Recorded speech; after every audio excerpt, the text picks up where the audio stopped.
everyone. Good evening. Good evening everyone. Welcome to times coaching centre. आप सभी का times coaching के इस ऑनलाइन प्लेटफॉर्म पर स्वागत है. चलिए तो फिर आपके क्लास का समय हो चुका है और आज की क्लास स्टार्ट की जाए. वर्षा सैनी आ चुकी हैं, प्रेम प्रकाश कुमार आ चुके हैं, रोहन आ चुके हैं, कृष्णकांत जी आ चुके हैं. कह रहे हैं आज क्लास स्टार्ट नहीं होगी क्या? क्यों नहीं होगी क्लास? क्लास जब शेड्यूल में लग जाती है तो क्लास पक्का होती है प्यारे बच्चों, है ना? तो ऐसा बिल्कुल भी नहीं है कि अगर क्लास स्टार्ट हो गई है तो होनी ही है. चलो फिर स्टार्ट किया जाए. आज का क्लास आ चुकी हूं मैं. एक बार मुझे कमेंट करके बताओ. गौरव राठी, शारदा पाल, कैलाश कुमार, कमलेश शर्मा, सौविक मोहतो, राहुल, चंदन कुमार, अंबुज, अजित, सौरभ पांडे, उमेश कुमार और राजकुमार पोसवाल, ऋतिक कुमार, रविकांत, सोनू कुमार राम, अरुण, संजय कुमार, विवेक सिंह, दीपक, गौरव, आकांश, सौदे आलम, अजीत. अरे बाप रे, बहुत सारे बच्चे आ गए. अब सबके नाम नहीं ले पाऊंगी, है ना? जिसके नहीं लिए उन सबको ढेर सारा प्यार. चलो स्टार्ट करें फिर आज की क्लास. हाँ जी बिल्कुल Swati. Good evening, good evening. जय श्री राम, जय श्री राम. चलो ओके, स्टार्ट करते हैं फिर आज की क्लास. तो हम क्या पढ़ रहे थे लास्ट क्लास में?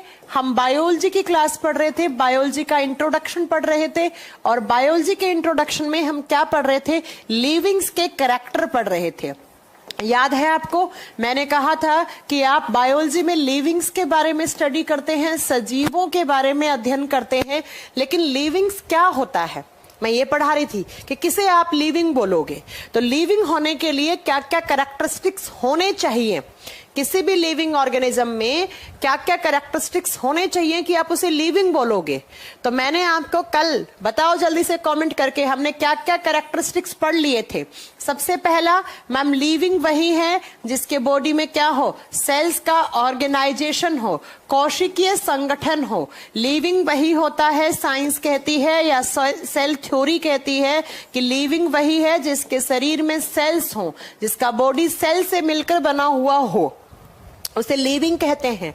अगला मैंने कहा था उनकी सेल्स में क्या होना चाहिए? प्रोटोप्लाज्म होना चाहिए. अब प्रोटोप्लाज्म क्या होता है तो वो उसके लिए आप लास्ट क्लास देख सकते हैं. देन मैंने कहा था लिविंग वही है जिसके बॉडी में मेटाबॉलिज्म हो. मेटाबॉलिज्म बोले तो चयापचय की क्रियाएं हो. चयापचय की क्रियाएं दो टाइप की होती हैं, पढ़ा चुकी हूं. लिविंग वही है जिसके बॉडी में न्यूट्रिशन का प्रोसेस हो, पोषण की प्रक्रिया हो, उसे आप क्या बोलोगे? लिविंग बोलोगे. नेक्स्ट कैरेक्टर, लिविंग वही है जिसके बॉडी में डाइजेशन की प्रोसेस हो, पाचन की प्रक्रिया हो. लिविंग वही है जिसके बॉडी में रेस्पिरेशन की प्रोसेस हो, जो रेस्पायर करे, जिसमें श्वसन की प्रक्रिया हो. ये बात मैंने आपको पढ़ाई थी कि लिविंग वही. ये सारे कैरेक्टर मैंने आपको पढ़ा दिए थे. इनकी नंबरिंग कर दो. Number 1, number 2, number 3, number 4, number 5, number 6. इतनी बात मैं पढ़ा चुकी थी. यस यस, बहुत सही, सबने सही जवाब दिया. मनप्रीत सिंह ने सब लिख डाले. बहुत बढ़िया मनप्रीत, ऐसे ही मेहनत करते जाओ. आओ नेक्स्ट, आप आज क्या पढ़ोगे? लिविंग वही है जिसके बॉडी में एक्सक्रीशन का प्रोसेस हो. लिविंग वही है जिसके बॉडी में एक्सक्रीशन का प्रोसेस हो, उत्सर्जन की प्रक्रिया हो. लिविंग का नेक्स्ट कैरेक्टरिस्टिक्स क्या होना चाहिए कि लिविंग्स जो होते हैं उनके बॉडी में क्या होना चाहिए? आप बताओगे एक्सक्रीशन का प्रोसेस होना चाहिए. अब अगर कोई आपसे पूछे व्हाट इज एक्सक्रीशन, कोई आपसे पूछ ले एक्सक्रीशन क्या होता है, उत्सर्जन क्या होता है, तो बच्चों हमारे बॉडी में एक दिन में बहुत सारी केमिकल रिएक्शन होती हैं. जो लिविंग्स होते हैं, हमारी बात नहीं कर रही मैं, प्लांट्स को ले लो आप, बैक्टीरिया को ले लो, जितने भी लिविंग्स हैं, गाय, भैंस, घोड़ा, बकरी, जानवर, सबको ले लो. तो जितने भी लिविंग्स होते हैं उन सब लिविंग्स के बॉडी में बहुत सारी केमिकल रिएक्शन होती हैं, बहुत सारी आप बताओगे रासायनिक अभिक्रियाएं होती हैं एक दिन में. तो उन केमिकल रिएक्शंस में कुछ अच्छी चीजें बनती हैं और कुछ बाई प्रोडक्ट खराब चीजें बन जाती हैं.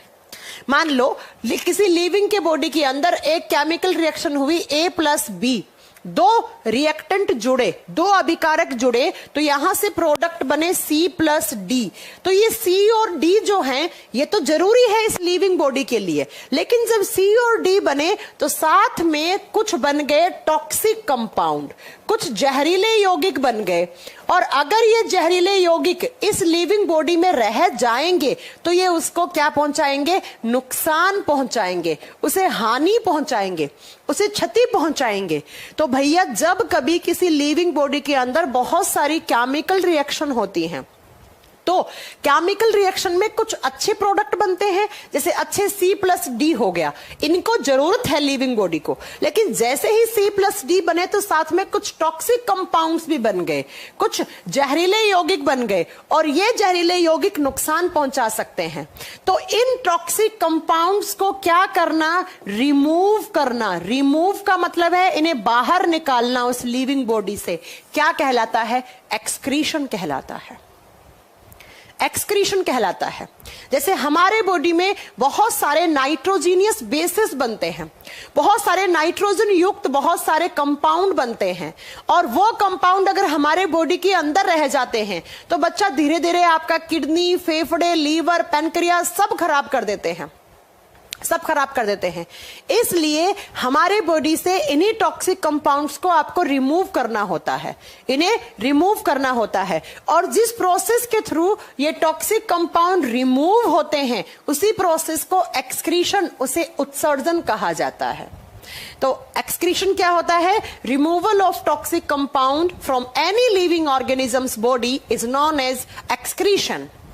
किसी भी लिविंग बॉडी से, किसी भी सजीव के शरीर में जो भी हानिकारक पदार्थ बनते हैं, अगर वो हानिकारक पदार्थ अंदर रह गए तो वो नुकसान पहुंचा सकते हैं, तो उन्हें रिमूव करना ही क्या कहलाता है, एक्सक्रीशन, उत्सर्जन कहलाता है। तो ये नेक्स्ट कैरेक्टर है किसी भी लिविंग का। अब आप सोच रहे होंगे क्या प्लांट्स एक्सक्रीशन करते हैं? यस, बिल्कुल करते हैं प्लांट एक्सक्रीशन। आपने देखा होगा, आप सुबह सुबह किसी प्लांट के नीचे मॉर्निंग वॉक के लिए जाते हो तो एक प्लांट से छोटी छोटी पानी की बूंदें गिर रही होती हैं। वो क्यों गिरती हैं, कभी आपने सोचा है? क्योंकि प्लांट के अंदर जब ज्यादा मात्रा में पानी हो जाता है तो वो अपना ट्रांसपीरेशन की प्रोसेस के थ्रू पानी बाहर निकाल देता है। प्लांट क्या निकालते हैं, दिन में ऑक्सीजन, रात को CO2 निकालते हैं, आपको मालूम होगी ये बात।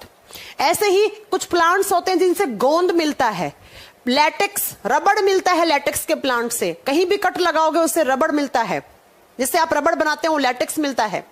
तो ऐसे ही प्लांट से भी बहुत सारे, आप बताओगे बेटा, बहुत सारे प्लांट से भी एक्सक्रीशन होता है, प्लांट से भी, हमारे बॉडी से भी होता है। अगर कोई बैक्टीरिया है तो वो भी एक्सक्रीशन करता है। तो जितने भी लिविंग्स होते हैं उन सब लिविंग बॉडी से जो भी टॉक्सिक कंपाउंड बने हैं उन्हें रिमूव करना क्या कहलाता है, एक्सक्रीशन कहलाता है।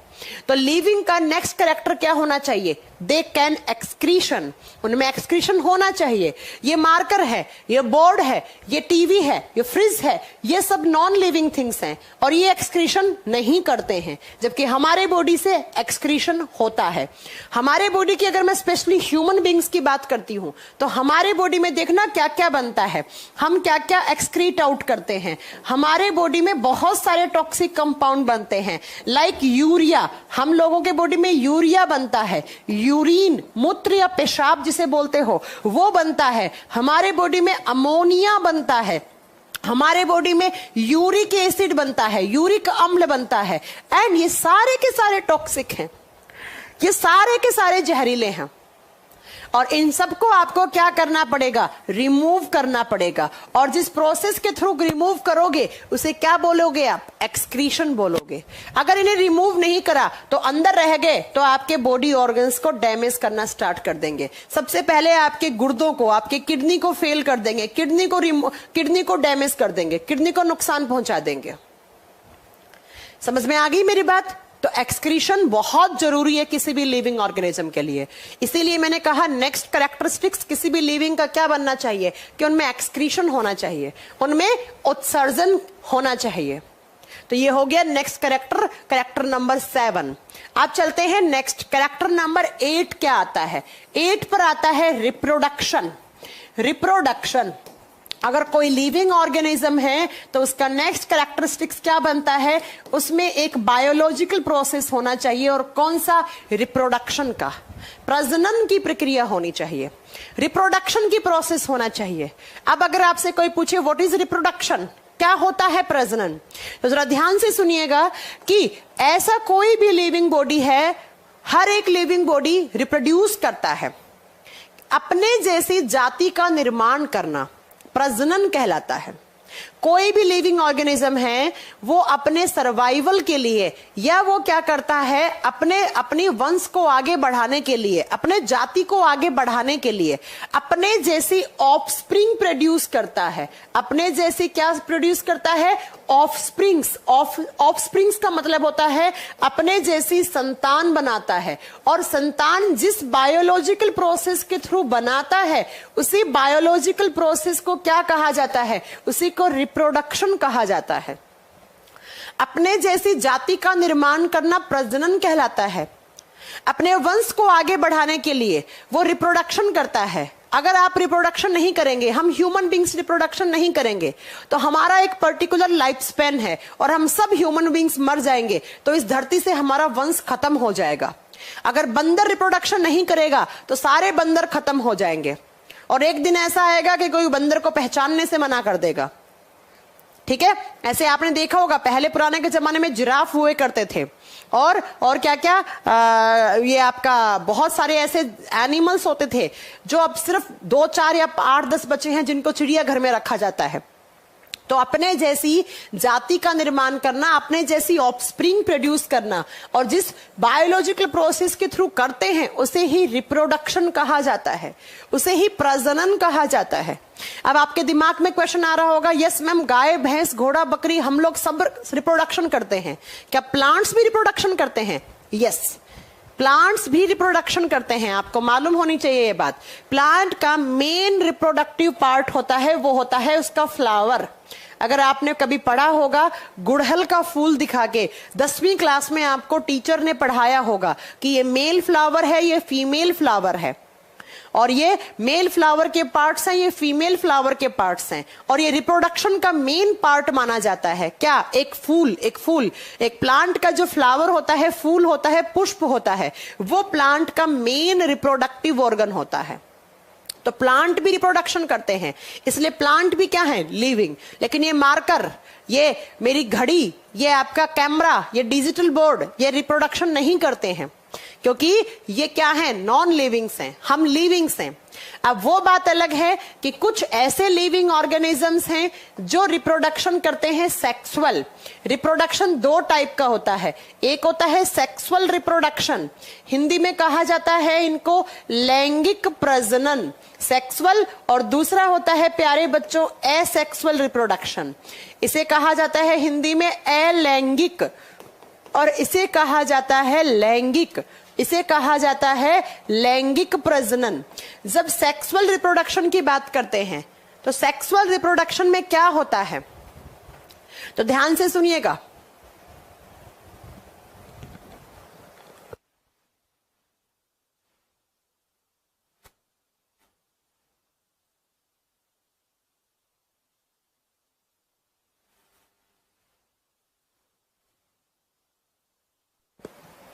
हाँ जी, रिप्रोडक्शन 2 टाइप का होता है, sexual reproduction and asexual reproduction. Sexual reproduction क्या होता है? ऐसा रिप्रोडक्शन जो सेक्सुअल ऑर्गन्स के थ्रू हो, जिनमें सेक्सुअल ऑर्गन्स का इन्वॉल्वमेंट रहे। सेक्सुअल ऑर्गन्स का मतलब होता है लैंगिक अंगों का, मतलब एक होगा मेल वाला पार्ट, एक होगा फीमेल वाला पार्ट। एक मेल सेक्सुअल ऑर्गन होगा, एक फीमेल सेक्सुअल ऑर्गन होगा, और इन दोनों के ऑर्गन्स का इन्वॉल्वमेंट रहेगा। तो इस टाइप का जो रिप्रोडक्शन होगा उसे बोलते हैं सेक्सुअल रिप्रोडक्शन।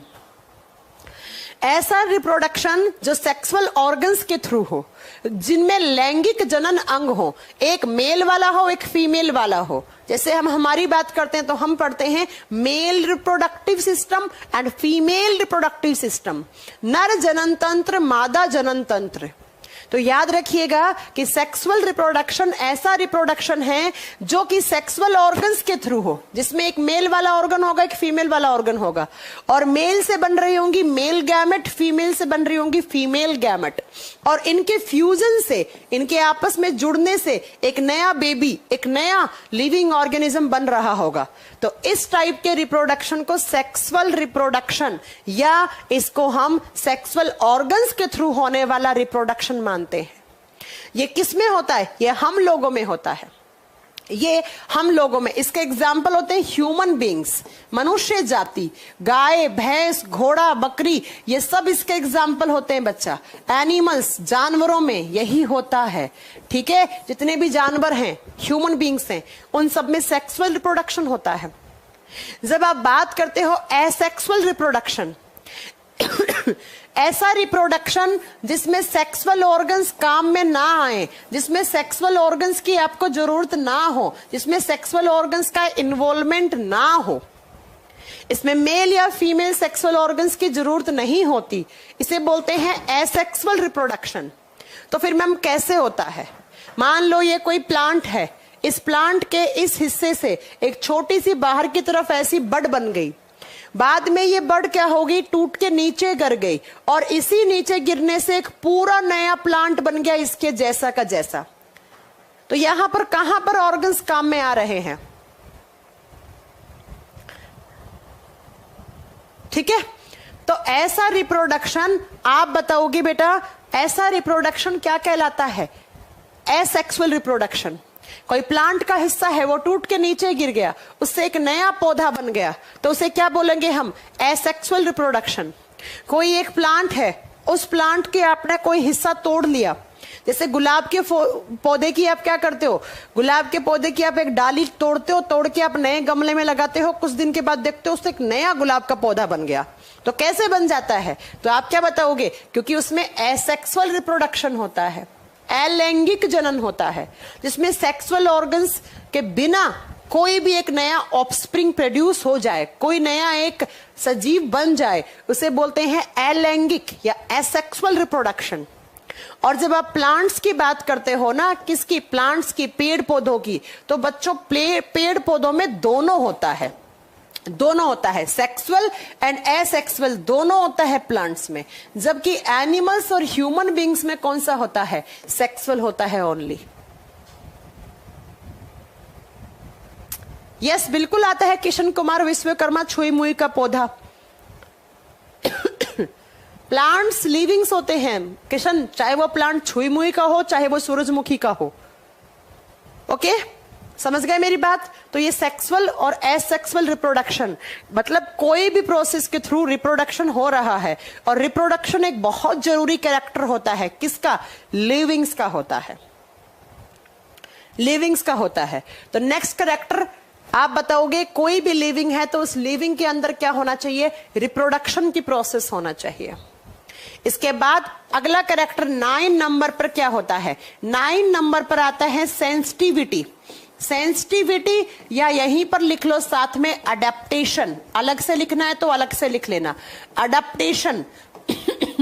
लिविंग्स के अंदर अगला कैरेक्टर होना चाहिए कि जो लिविंग्स होते हैं उनमें सेंसिटिविटी एंड अडेप्टेशन होना चाहिए। ठीक है, सेंसिटिविटी का मतलब होता है संवेदनशीलता, संवेदनशीलता।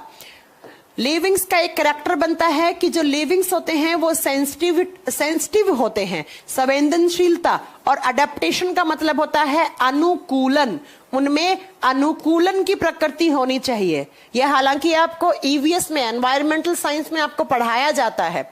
सेंसिटिविटी का मतलब क्या होता है? जो लिविंग्स होते हैं उनमें सेंस करने की कैपेसिटी होनी चाहिए, सेंस करने की, किसी भी चीज को महसूस करने की, सेंस करने की कैपेसिटी होनी चाहिए, महसूस करने की क्षमता होनी चाहिए अगर कोई लिविंग है तो। जैसे मेरे में सेंसरी ऑर्गन्स हैं कुछ, मैं महसूस कर रही हूं, मुझे सेंस मिल रहा है। मेरी आंखों का काम है देखने का सेंस देना, कानों का काम है सुनने का, जीभ का काम है टेस्ट वाले सेंस देने का, नाक का काम है स्मेल लेने का। स्किन, आपने मुझे चांटा मारा तो मुझे दर्द होगा, तो वो दर्द को महसूस कर रही हूं मैं। मेरे को गर्मी सर्दी सब लग रही है, अगर मेरे को मई जून के महीने में अगर आप बोलोगे धूप में जाकर खड़ी हो जाओ तो 1 घंटे बाद मैं चक्कर खा के गिर जाऊंगी। क्यों? क्योंकि मेरे में सेंस करने की कैपेसिटी है, मुझे हीट लग रही है। सर्दी के मौसम में आप कपड़े पहनते हो, अगर आप सेंसिटिव नहीं होगे, अगर आपके अंदर सेंसिटिविटी नहीं होगी तो बच्चों ना सर्दी लगेगी ना गर्मी लगेगी, कुछ नहीं होगा आपको। ऐसे ही आप बोलोगे मैम क्या प्लांट्स में सेंसिटिविटी होती है? बिल्कुल होती है। आप देखिए मई जून के महीने में आपके बालकनी में बहुत सारे पौधे जल जाते हैं। क्यों जल गए? क्योंकि उनके ऊपर ज्यादा सनलाइट आ गई, ज्यादा हीट पड़ गई। तो ज्यादा हीट मतलब ज्यादा उष्मा आया तो वो सेंसिटिव थे इतनी हीट के लिए और वो जल गए, है ना। आप प्लांट्स को, आप बोलते ना रात को प्लांट्स को नहीं छेड़ना चाहिए क्योंकि रात को प्लांट रेस्पिरेशन करते हैं, और अगर आपने रात को किसी प्लांट को छेड़ा है या उसे काटा है तो उस प्लांट की ग्रोथ कम हो जाती है ऑटोमेटिकली। क्यों? क्योंकि प्लांट्स में भी सेंसिटिविटी की कैपेसिटी होती है, प्लांट्स भी सेंसिटिव होते हैं। छुई मुई का पौधा देख लो आप, तो याद रखिएगा बेटा कि सेंसिटिविटी भी एक लिविंग्स का कैरेक्टर बनता है। आप कॉकरोच को हाथ लगाओ, उंगली लगाओ तो कॉकरोच भाग जाता है, वो सेंस कर लेता है। मच्छर, आप मच्छर को मारने वाले होते हैं उससे पहले मच्छर उड़ जाता है क्योंकि उसे सेंस हो गया क्या उसके ऊपर अटैक होने वाला है। तो जितने भी लिविंग ऑर्गेनिजम्स होते हैं उनमें कुछ सेंसरी ऑर्गन्स होते हैं या उनमें सेंस करने की क्षमता होती है। अगर सेंसिटिविटी नहीं होगी तो ना उन्हें कभी दर्द होगा, ना उन्हें सर्दी लगेगी, ना गर्मी लगेगी, ना गुस्सा आएगा, ना वो टेस्ट फील कर पाएंगे, ना उन्हें सर्दी लग पाएगी, ना उन्हें गर्मी लग पाएगी। फिर क्या फायदा रहेगा? जिंदगी ब्लैक एंड व्हाइट हो जाएगी आपकी। पेड़ में बिल्कुल होता है ऋषि कुमार, सेंसिटिविटी होती है प्लांट्स में। अगर प्लांट्स में सेंसिटिविटी नहीं होती तो प्लांट कभी जलते नहीं, कभी मरते नहीं। पेड़ पौधे भी मरते हैं, आपको पता है ये बात। तो प्लांट्स में भी होती है सेंसिटिविटी। जब प्लांट के अंदर पानी की कमी हो जाती है तो सूख जाता है क्योंकि वो सेंसिटिव है, उसे पता लग गया उसके पास पानी की कमी है, इसलिए वो क्या हो गया? जल गया, सूख गया। अगर आप प्लांट को ज्यादा खाद दे देते हो, ज्यादा मिट्टी दे देते हो, ज्यादा पानी दे देते हो तब भी प्लांट जल जाता है, प्लांट खराब हो जाता है, गल जाता है। तो प्लांट्स भी सेंसिटिव हैं, बैक्टीरियाज भी सेंसिटिव होते हैं, गाय भैंस घोड़ा बकरी सब सेंसिटिव हैं। तो सेंसिटिविटी एक लिविंग का कैरेक्टर बनता है बच्चों। लेकिन ये मार्कर, इस मार्कर को मैंने ऐसे फेंक दिया, कैसे दर्द हुआ होगा? नहीं हुआ होगा। इस मार्कर को सर्दी लग रही है क्या? नहीं लग रही। गर्मी लग रही है क्या? नहीं लग रही। ओके, तो याद रखिएगा सेंसिटिविटी एक बहुत अच्छा कैरेक्टर होता है प्लांट्स का, होना ही होना चाहिए। नेक्स्ट है प्लांट्स में होना चाहिए अडेप्टेशन। अडेप्टेशन का मतलब होता है अनुकूलन। अनुकूलन का मतलब होता है जिस भी लिविंग के चारों तरफ जो सराउंडिंग्स हैं, जो उसका वातावरण है और वातावरण की डिमांड के अनुसार अपने आप को ढाल लेना अनुकूलन कहलाता है। आपके जो सर्कमस्टेंसेस चल रहे हैं, चारों तरफ का आपका जो एनवायरनमेंट है उसके हिसाब से अपने आप को ढालना अनुकूलन कहलाता है। जैसे मैं आपको बताती हूं, अभी कोरोना वायरस चल रहा है।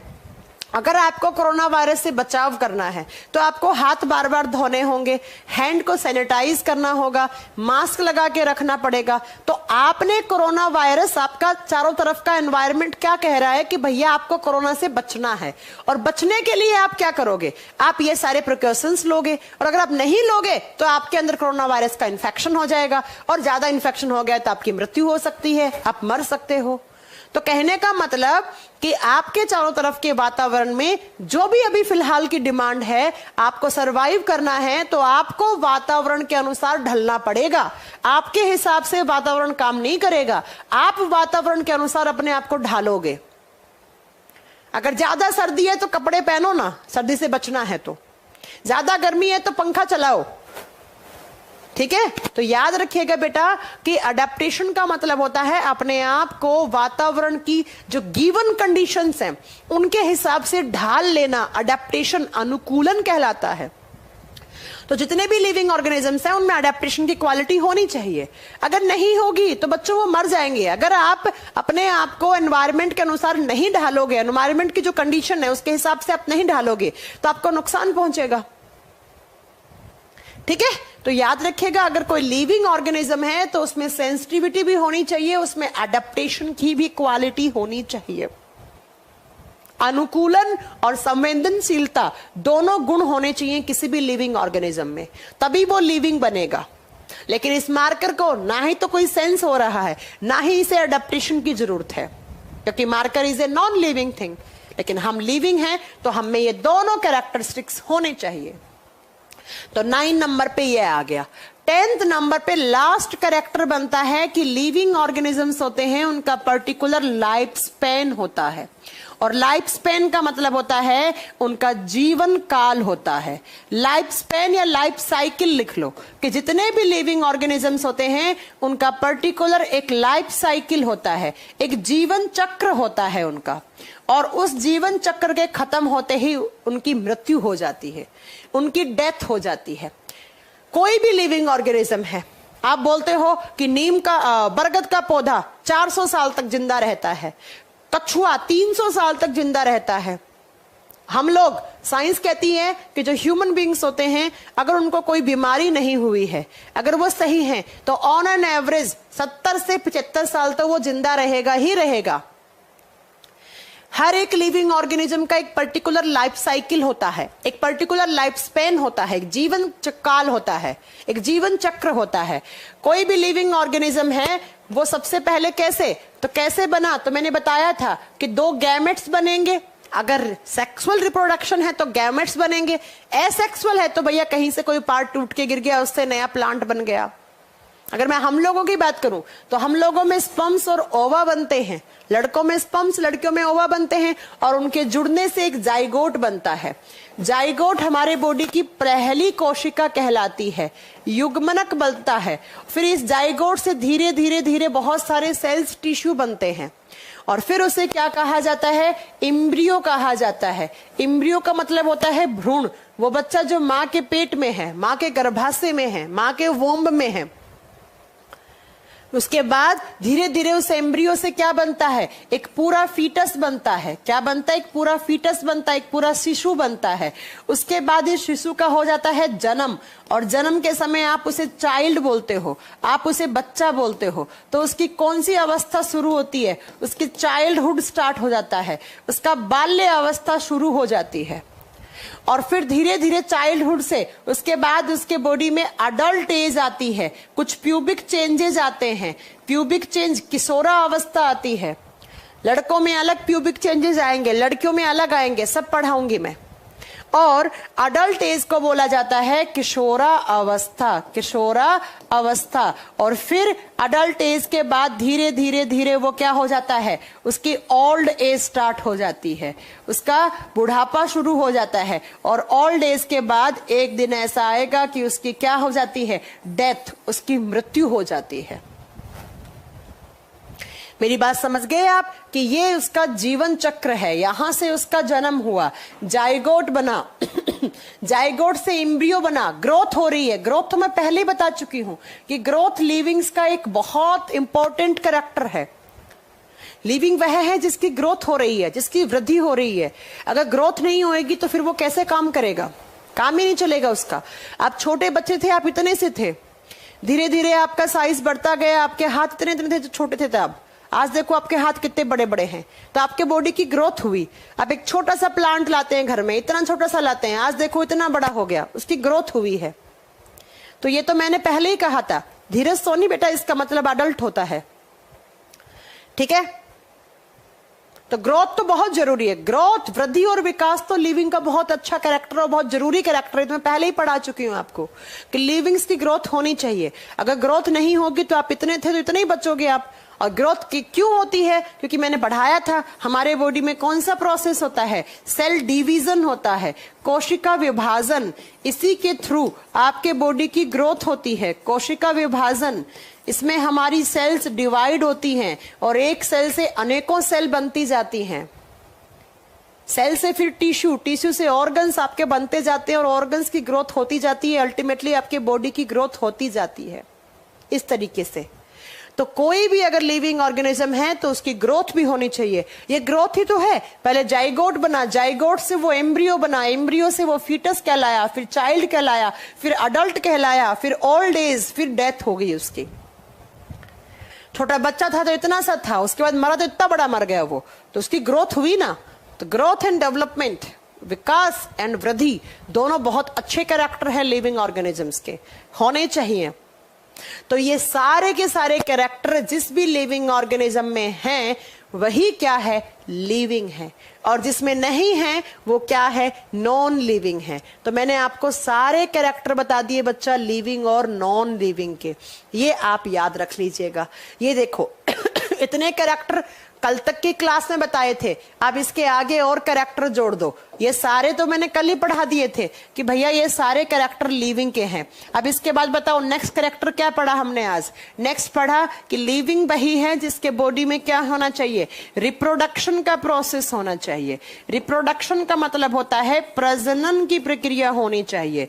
लिविंग वही है जिसकी क्या हो, ग्रोथ एंड डेवलपमेंट हो, ग्रोथ एंड डेवलपमेंट हो, उसके ऑर्गन्स, उसके बॉडी पार्ट्स सबकी ग्रोथ होनी चाहिए, वृद्धि और विकास होना चाहिए। और लिविंग वही है जिसके अंदर क्या हो, अडेप्टेशन एंड सेंसिटिविटी की क्वालिटी हो, अडेप्टेशन अनुकूलन एंड उसमें सेंस करने की क्षमता होनी चाहिए, सेंसिटिविटी होनी चाहिए। लिविंग वही है जिसके बॉडी में एक्सक्रीशन का प्रोसेस हो, एक्सक्रीशन का मतलब होता है उत्सर्जन, और लिविंग वही है जिसके बॉडी में प्रॉपर एक उसके शरीर का एक लाइफ साइकिल उसने जिया हो, एक जीवन चक्र हो।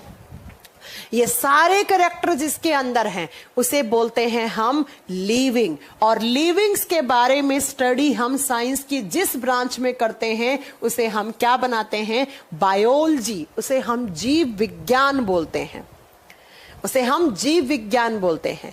इसका मतलब मैम आप जो हमें बायोलॉजी पढ़ाने वाली हो तो वहां पर ये सारे टर्म्स हमें काम में आने वाले हैं। यस, मैंने इंट्रोडक्शन क्यों दिया, ताकि आपको रिप्रोडक्शन शब्द का मीनिंग समझ में आए, न्यूट्रिशन का मीनिंग समझ में आए, डाइजेशन का आए, रेस्पिरेशन का आए, सेल ऑर्गेनाइजेशन का आए, प्रोटोप्लाज्म का आए, मेटाबॉलिज्म का आए, एक्सक्रीशन का आए, अडेप्टेशन का आए, ग्रोथ का मीनिंग पता हो। अब आगे ये मीनिंग वापस नहीं बताऊंगी आपको, अब नहीं बताऊंगी। तो ये था आपका लिविंग्स के कैरेक्टर। ये कैरेक्टर जिस भी ऑर्गेनिज्म में है, those organisms are known as, आप बताओगे लिविंग ऑर्गेनिजम्स। जिसमें नहीं है they are non living, they are non living. तो हमारे बॉडी में ये सब कुछ है, प्लांट में है, बैक्टीरिया में है, गाय में है, भैंस में है, बकरी में है, इसलिए they all are known as living organisms.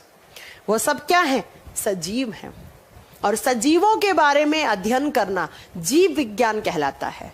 इसका मतलब मैम बायोलॉजी में हम किसके बारे में बात करेंगे, लिविंग ऑर्गेनिजम्स के बारे में बात करेंगे। इसके अलावा हम बायोलॉजी में किसी के बारे में बात नहीं करते हैं। जितना पढ़ाऊंगी हम सब लिविंग्स की बात करेंगे। अब यहां तक की क्लास में किसी भी भाई बंधु को कोई डाउट हो अभी तक की क्लास में, प्लीज मुझसे पूछिए, फिर हम नया चैप्टर स्टार्ट करेंगे। मैम केमिस्ट्री की क्लास कब होगी? कृष्णकांत मीना, मैं पहले ही बता चुकी हूँ ये बात, मैं पहले ही बता चुकी हूँ आपको ये बात कि अभी सिर्फ बायोलॉजी और फिजिक्स चल रहा है आपके बैच में, वो पढ़िए आराम से। एक दिन में 2 ही सब्जेक्ट पढ़ पाओगे, 3 ना आप पढ़ पाओगे ना हम पढ़ा पाएंगे।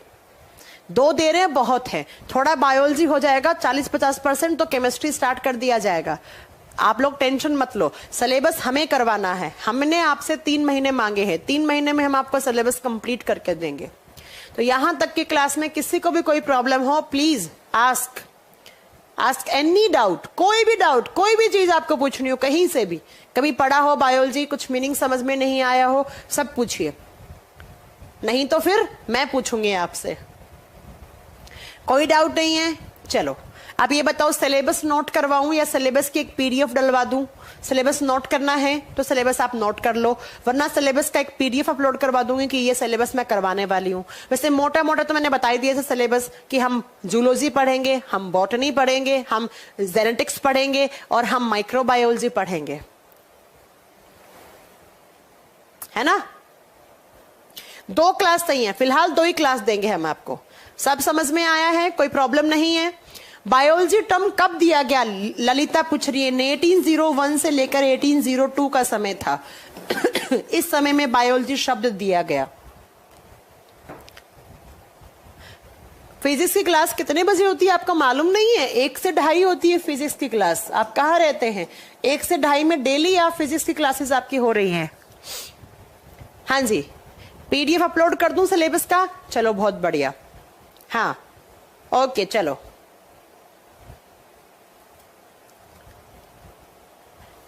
ठीक है, सिलेबस का पीडीएफ अपलोड करवा दूंगी। एक ही बात है, बोर्ड पे लिखो, पीडीएफ में आप देख लेना आपकी ये चैप्टर आपके हो गए हैं, उसे टिक करते जाना। ठीक है, जो जो हो गए उसे आप अपने टिक करते जाना, प्रिंट आउट निकलवा लेना कि ये करवा दिया मैम ने, ये करवा दिया, ये करवा दिया। जो नहीं करवाए हैं वो आप मुझसे पूछ लीजिएगा। ठीक है, चलो अब हम पहले क्या पढ़ेंगे, ध्यान से सुनो। कोई भी कॉम्पिटिटिव एग्जाम देते हो तो उसमें जूलॉजी से ज्यादा आता है। जूलॉजी अप्रोक्स 60 से 70% बायोलॉजी जूलॉजी में कंप्लीट हो जाती है। हम जंतु विज्ञान पहले पढ़ेंगे, जूलॉजी हम पहले पढ़ेंगे। आप जूलॉजी का मीनिंग पढ़ा चुकी हूं, बार बार नहीं पढ़ूंगी। और जूलॉजी का एक बहुत बड़ा चैप्टर बनता है ह्यूमन फिजियोलॉजी। ये मान लो कि जिस दिन आपने ह्यूमन फिजियोलॉजी पढ़ लिया उस दिन आपका 60-70% तो बायो खत्म हो गया। एक चैप्टर में अनेकों चैप्टर हैं। ठीक है, ध्यान से सुनिएगा। अगर किसी का पीडीएफ डाउनलोड नहीं हो रहा है वो हमारी वेबसाइट से कर लो,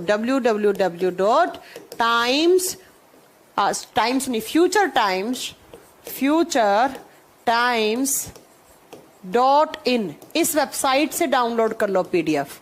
नहीं हो रहा है, कभी कभी नहीं होता, कोई मोबाइल फोन का जो नया वर्जन आता है ना, इन नए नए वर्जन में पीडीएफ डाउनलोड नहीं होता है, तो यहां से कर लेना। ठीक है, चलो।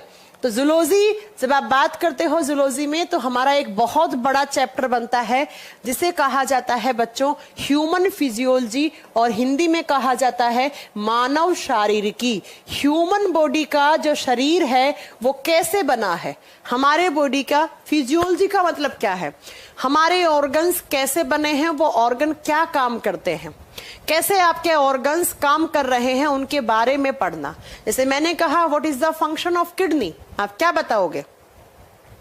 मैंने कहा आपसे आपके लीवर का काम क्या है, आपके फेफड़े क्या काम करते हैं, तो इन सारे ऑर्गन्स के बारे में एक एक करके पढ़ना। मानव के शारीरिकी, मानव के शरीर का आकार किस तरीके से बना है, कैसे पढ़ना है, ये आपको समझना ही ह्यूमन फिजियोलॉजी कहलाता है। और इस ह्यूमन फिजियोलॉजी में कौन कौन से चैप्टर हैं जो आपको पढ़ने होते हैं, तो इसमें हम पढ़ते हैं सिस्टम्स, हम सिस्टम्स, ऑर्गन सिस्टम्स पढ़ते हैं। कौन कौन से सिस्टम, तो जरा लिख लीजिए, चलो आप लिख ही लो, फिर सिलेबस लिख ही लो, कोई बात नहीं, चैप्टर कल स्टार्ट कर देंगे, एक नई क्लास से एक नया चैप्टर शुरू करेंगे। जरा लिखना कौन कौन से सिस्टम आते हैं इसमें। पहला है नर्वस सिस्टम, ये पहले करवाऊंगी आपको। पहला सिस्टम नर्वस सिस्टम, जिसे कहा जाता है तंत्रिका तंत्र। दूसरा, इसमें क्या पढ़ाऊंगी, इसमें हम पढ़ते हैं प्यारे बच्चों ब्रेन, ब्रेन का मतलब होता है दिमाग, और साथ में पढ़ते हैं हम स्पाइनल कॉर्ड, जिसे कहते हैं हम मेरुरज्जु। और रीढ़ की हड्डी मेरुरज्जु नहीं होती है, कुछ तो ऐसे उल्लू बच्चे होते हैं उन्हें लगता है रीढ़ की हड्डी स्पाइनल कॉर्ड एक ही होता है, गलत बात है। नेक्स्ट है यहाँ पर रेस्पिरेटरी सिस्टम, ये सब पढ़ाऊंगी आपको मैं धीरे धीरे। रेस्पिरेटरी सिस्टम सबसे मेन चैप्टर यही है, रेस्पिरेटरी सिस्टम, कैसे रेस्पिरेटरी सिस्टम काम करता है। इसमें मेन ऑर्गन पढ़ते हैं वो हम हमारे फेफड़ों के बारे में, लंग्स के बारे में पढ़ते हैं, फेफड़ों की एनाटॉमी पढ़ते हैं। उसके बाद तीसरा सिस्टम कौन सा पढ़ते हैं, तो थर्ड नंबर पे, आप नंबरिंग आप लोग करते जाना, मुझे नंबरिंग नहीं याद रहता है। थर्ड नंबर पे पढ़ते हैं हम स्केलेटल सिस्टम, इसे कहा जाता है कंकाल तंत्र। हड्डियों के बारे में पढ़ते हैं हम कि यहाँ पर कितनी हड्डी होती है, कौन सी छोटी होती है, कौन सी बड़ी होती है, कान में कितनी है, नाक में कितनी है, सारी हड्डियों के बारे में पढ़ना है। हड्डियों में कौन कौन सी बीमारियां होती है, हड्डियां कैसे बनती हैं। उसके बाद पढ़ते हैं हम मस्क्यूलर सिस्टम, कितनी मांसपेशियां होती हैं, कितनी मांसपेशियां होती है, इसे मांसपेशीय या पेशीय तंत्र कहा जाता है। मांसपेशीय तंत्र, इसमें हम मसल्स के बारे में पढ़ेंगे, कैसे मसल्स बनती हैं, मसल्स क्या काम करवाती हैं। अगर मैं आपसे पूछूं मसल्स का क्या काम होता है, तो आप क्या बताओगे, क्या काम होता है? नहीं, वेबसाइट पर लॉगिन नहीं होता है बेटा। अच्छा, वेबसाइट पर पीडीएफ डालने के लिए लॉगिन करना पड़ेगा ना आपको। आप लैपटॉप में चला लो ना हमारी एप्लीकेशन। उसके बाद नेक्स्ट आता है बच्चों मस्कुलर सिस्टम के बाद अगला आता है, आप लिखोगे एंडोक्राइन सिस्टम। एंडोक्राइन सिस्टम, और हिंदी में कहा जाता है अंतःस्रावी तंत्र। हिंदी में इसे कहा जाता है अंतःस्रावी तंत्र। यहां पर हम क्या पढ़ते हैं? ग्रंथियों के बारे में पढ़ते हैं। सुना है कभी पिट्यूटरी ग्लैंड होता है? हम यहाँ पर ग्लैंड्स और हार्मोन्स पढ़ते हैं। ग्लैंड्स एंड हार्मोन्स, हमारे बॉडी की ग्रोथ एंड डेवलपमेंट करवाने के लिए बहुत सारे हार्मोन होते हैं, और जो हार्मोन बनाती हैं उन्हें ही हम एंडोक्राइन ग्लैंड्स कहते हैं। ये पढ़ना है। इसके बाद नेक्स्ट आपको पढ़ना है सर्कुलेटरी सिस्टम। कौन सा सिस्टम? सर्कुलेटरी सिस्टम, और हिंदी में इसे कहा जाता है परिसंचरण तंत्र। परिसंचरण, चारों तरफ घूमने वाला तंत्र। कौन कौन से ऑर्गन आते हैं इसमें? इसमें मेन पढ़ा जाता है बच्चों खून के बारे में, ब्लड, खून, रक्त, और उसके बाद पढ़ा जाता है जो आपका हार्ट है, कैसे आपका हार्ट काम करता है, ह्यूमन हार्ट। यहाँ पर आपका हृदय, दिल और खून के बारे में पढ़ा जाता है। उसके बाद पढ़ा जाता है बच्चों next chapter digestive system. Digestive system, कैसे पाचन तंत्र काम करता है, डाइजेस्टिव सिस्टम, कैसे खाना पचता है, कहां कहां पचता है, तो इसमें डाइजेस्टिव सिस्टम में पढ़ेंगे हम। Mouth, teeth, tongue, oesophagus, small intestine, large intestine, liver, pancreas, ये सब यहां आ जाता है। देन आप पढ़ते हो excretory system. Excretory system Hindi में इसे कहा जाता है उत्सर्जन तंत्र। अभी बताया था ना मैंने, excretion is the most famous quality of any living organism. और उत्सर्जन तंत्र में मेनली आप अपने गुर्दों के बारे में पढ़ते हो।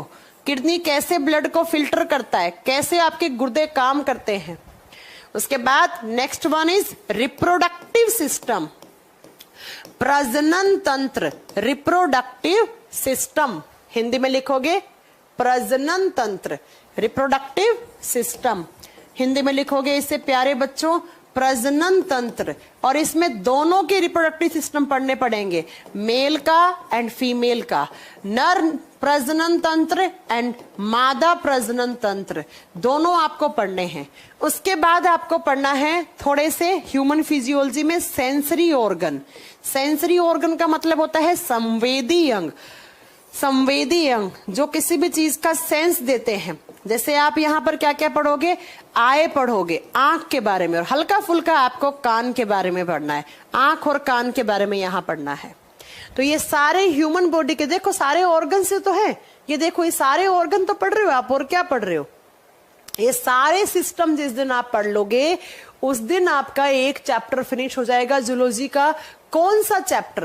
ह्यूमन फिजियोलॉजी, मानव शारीरिकी, मानव का शरीर कैसे बना है।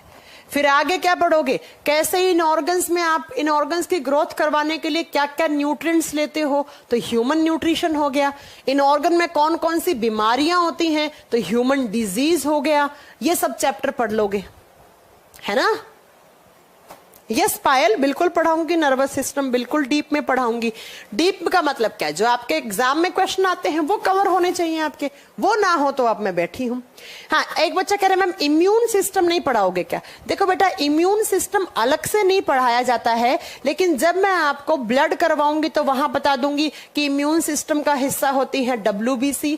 वहीं पर मैं आपको एंटीजन एंटीबॉडी टर्म बता दूंगी कि क्या होता है एंटीजन, क्या होता है एंटीबॉडी। फिर वहीं पर मैं आपको बता देती हूं किसके बारे में, ग्लैंड वाले चैप्टर में थाइमस ग्लैंड के बारे में बात कर लेते हैं, क्योंकि वो भी इम्यून सिस्टम का हिस्सा होता है। तो ये सब मैं वहीं पर पढ़ा देती हूँ, सेपरेट पढ़ने की जरूरत नहीं होती है। एक कह रहा है जेनेटिक्स, अरे जेनेटिक्स तो अलग ब्रांच है, हम सिर्फ जूलॉजी की बात कर रहे हैं फिलहाल। Genetics is a branch of biology, जबकि हम ह्यूमन फिजियोलॉजी की बात कर रहे हैं। चीजों को ना आपस में घोल मोल मत किया करो, ध्यान से सुना करो टीचर क्या कह रहा है। जब मैं कह रही हूं हम जूलॉजी लिख रहे हैं पहले, तो जूलॉजी भी ब्रांच है, पढ़ा चुकी हूं। Genetics is also a branch, तो जेनेटिक्स तो एक ब्रांच होगी ना, अलग से पढ़ाऊंगी, वो मुझे पता है। ये तो सिर्फ मैंने आपको जूलॉजी का एक चैप्टर में इतने सारे चैप्टर पढ़ाने को बोला है, समझ रहे हो। नोट्स खुद से बनाओ संदीप, एक बार नोट्स खुद से बनाओ। ओके तो सबसे पहले मैं आपको यही चैप्टर करवाऊंगी, ह्यूमन फिजियोलॉजी। क्या पढ़ेंगे हम सबसे पहले? ह्यूमन फिजियोलॉजी, मानव शारीरिकी, ये सब पढ़ा दूंगी आपको, तब आपका ये चैप्टर फिनिश होगा। अब आपके पास ऑप्शन है कि इनमें से कौन सा चैप्टर सबसे पहले पढ़ना चाहते हो। तो कल से हम एक नया चैप्टर की शुरुआत करेंगे। कल आप कहोगे तो मैं सर्कुलेटरी सिस्टम पढ़ा दूंगी। वैसे सर्कुलेटरी सिस्टम पहले पढ़ना चाहिए, बहुत बड़ा है और बहुत ज्यादा वेटेज वाला चैप्टर है। परिसंचरण तंत्र, या फिर आप कहोगे तो डाइजेस्टिव पढ़ा दूंगी, आपके पास चॉइस है। अच्छा एक बात बताऊं, अब कुछ बच्चे बोलेंगे मैम आपने सेल्स नहीं पढ़ाया, आपने टिश्यू नहीं पढ़ाया। कोई फर्क नहीं पड़ता, कहीं से भी पढ़ लो। आप मुझे कहोगे ना लास्ट वाला चैप्टर सबसे पहले पढ़ा दो, तो भी मैं पढ़ा दूंगी। आपको टीचर का पढ़ाया हुआ समझ में आना चाहिए, कोई सीक्वेंस नहीं होती है बायोलॉजी में। आप कहीं से भी पढ़ लो, क्योंकि डाइजेस्टिव सिस्टम का कोई लेना देना नहीं है एक्सक्रीटरी सिस्टम से, है ना। तो आप कहीं से भी पढ़ लो, आप डाइजेस्टिव सिस्टम का कोई लेना देना नहीं है सर्कुलेटरी सिस्टम से। तो आप ऐसा नहीं है कि आपने अगर डाइजेस्टिव नहीं पढ़ा तो आपको सर्कुलेटरी समझ में नहीं आएगा, नहीं, सब आएगा आपको, दोनों आएगा। तो ये पुराना स्टाइल आप छोड़ दो कि पहले सेल पढ़ाओ, फिर टिश्यू पढ़ाओ, फिर ऑर्गन पढ़ाओ। मेरी मर्जी, मैं जो पढ़ाऊंगी वो पढ़ाऊंगी। बस ये आपकी गारंटी है कि भैया जो मैं पढ़ाऊंगी वो आपको समझ में आएगा और उसके क्वेश्चंस आप लगा लोगे एग्जाम में। तो कहीं से ही पढ़ लो, कोई बड़ी बात नहीं है। ये बहुत बड़ा चैप्टर है सर्कुलेटरी सिस्टम। कल से इसे स्टार्ट करते हैं, लेकर अपने अपने प्रभु का नाम बढ़िया से। और अभी तक आपकी क्लास को आप बढ़िया से उसके नोट्स प्रिपेयर करो और खुद से नोट्स बनाना सीखो। मैंने नोट्स जलवा दिए हैं, आप चाहो तो मेरे नोट्स का प्रिंट आउट निकाल लो, लेकिन मैं तो ये कहूंगी एक बार साइंस अपने हाथों से पढ़ के लिख कर छोड़ दो ना, मामला ही खत्म कर दो। ठीक है, तो सबसे पहले हम, अब देखो एक कह रहे हैं साइटोलॉजी करवाया तो जाएगा, बिल्कुल करवाऊंगी। Cytology, human nutrition, vitamin, carbohydrate, protein, lipids, फिर ह्यूमन डिजीज, एनिमल किंगडम को कैसे क्लासिफाई किया गया है, सब करवाऊंगी मैं। शायद आप लोग जानते नहीं है मेरे बारे में, है ना, सब करवाऊंगी मैं। लेकिन कोई ऐसा नहीं है, मैं, आप मेरे पुराने बैच देखोगे तो किसी बैच में मैंने साइटोलॉजी से स्टार्ट करा है, किसी से मैंने डाइजेस्टिव सिस्टम से स्टार्ट किया है, किसी को मैंने एनिमल किंगडम पहले पढ़ाया है। तो वो मेरे मूड पे डिपेंड करता है और बच्चों पे डिपेंड करता है, कैसे बच्चे हैं, कैसे बच्चे हैं इस बैच में, उसके हिसाब से मैं स्टार्ट कर देती हूँ चैप्टर। तो कोई बात नहीं, कहीं से भी पढ़ लो, हमें पढ़ाना है, आपको पढ़ना है, बस क्वेश्चन आपके होने चाहिए। ठीक है, चलिए तो प्यारे बच्चों कल से चैप्टर स्टार्ट करते हैं। आज के लिए क्लास को यहीं रोकते हैं। तो कल अपना बढ़िया से पेन कॉपी लेकर बैठना और बढ़िया से अपने हैंड रिटन नोट्स बनाना गजब से, और मुझे भी भेजना। धीरज सोनी कह रहे हैं सीडीएस का क्वेश्चन कवर हो जाएगा, चुटकियों में होगा, ऐसे क्वेश्चन करोगे आप। लैब असिस्टेंट की वैकेंसी अभी तो नहीं आई है लेकिन इस साल के लास्ट में आने की संभावना है। लैब असिस्टेंट के एग्जाम में साइंस ही आता है भर भर के, साइंस के अलावा कुछ आता ही नहीं है। ठीक है बेटा, तो कल से कल मिलते हैं इसी टाइम पर इसी जगह, और कल से अपना पेन कॉपी लेकर बैठ जाना और बढ़िया से आप मेरे साथ नोट्स प्रिपेयर करो, गजब नोट्स बनाओ, गजब प्रैक्टिस करो। मैं बताऊंगी कौन कौन सी किताबें लेनी है, कैसे करनी है, थोड़ा ढलो अभी हमारे अनुसार। अभी आप लोग दिमाग मत चलाओ, जैसे मैं बता रही हूँ बस वैसे चलते जाओ। ये सब क्वेश्चन मत करो केमिस्ट्री कब क्या होगा, हमें पढ़ाना है, हम पढ़ाएंगे, चाहे केमिस्ट्री भी मैं पढ़ाऊंगी, बायो भी मैं पढ़ाऊंगी। तो आपको सिर्फ पढ़ने से मतलब है और अपने क्वेश्चंस लगाने से मतलब है। ठीक है बेटा, नीट के फाउंडेशन बैच के तौर पे बिल्कुल ज्वाइन कर सकते हैं आप, इसे बिल्कुल पढ़ सकते हैं। तो आज के लिए इतना बहुत है, थैंक यू सो मच। कल मिलूंगी मैं आपसे। डीआरडीओ के क्वेश्चन तो ऐसे करते हो आप चुटकियों में, डीआरडीओ कोई लेवल नहीं आता है साइंस का। साइंस का अच्छा लेवल आता है या तो स्टेट पीसीएस में, अब नीट का तो कहना है क्या, नीट में तो साइंस नहीं आएगा तो और क्या आएगा। इसके अलावा सीएपीएफ एंड एनडीए सीडीएस, इन चारों को अगर एग्जाम के अगर आप क्वेश्चन पेपर लगा पा रहे हो ना, तो आप इस धरती का कोई भी वनडे कॉम्पिटिटिव एग्जाम की साइंस कर लोगे, ये मेरा प्रॉमिस है। लैब असिस्टेंट का एग्जाम का पेपर उठा लो, बहुत टफ आता है उसका, अगर उसके क्वेश्चन लगा रहे हो आप, 50% भी क्वेश्चन लगा रहे हो, तो सीजीएल, सीएचएसएल, सीडीएस, डीआरडीओ, उनके क्वेश्चन तो आप ऐसे करके आ जाओ चुटकियों में। ठीक है, चलो तो बेटा कल मिलते